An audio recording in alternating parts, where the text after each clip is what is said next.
child isn't born racist. No child is born racist. These are things, ideas that are imposed on us. Same with patriarchy, sexism, all these isms. When a child is born, who do they have? Even before they go to school, it's the parents. And so I wanted to, because this has been something that I've fought with my family, this term to call somebody else indio or negro, or we don't, in Latin America, at least in El Salvador, we don't say Asian, we say Chino, which is like, even like Chino, there are levels, some of them very obvious racism, and others that are more subtle. And why don't we say any? And analyzing things, I love my grandpa, I love my mom, I love my dad, but they still say things like these, even after I tell them not to.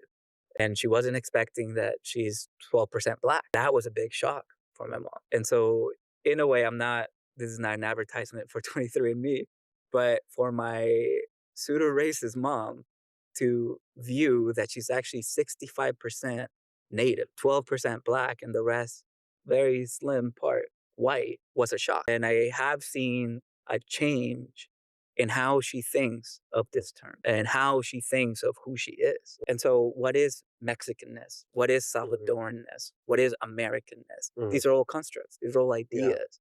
And so, that woman, because of capitalism, because of racism, all the isms that a child is not born with, she knew that in order to make herself feel like a Mexican, that she had to turn away the non-Mexican. And that I just see her being part of this fallacy, this bullshit narrative that all these Central Mexicans who have the power, the lighter skinned Mexicans have the power, she has been raised hearing this over and over, that she's not a complete citizen. And so the only way that she knows to make herself feel better, perhaps for that brief moment, is to show those people who tell her that she's not part of who they are, that in fact I am, and here I'm turning these people over. So I forgive her because she didn't know what she was doing.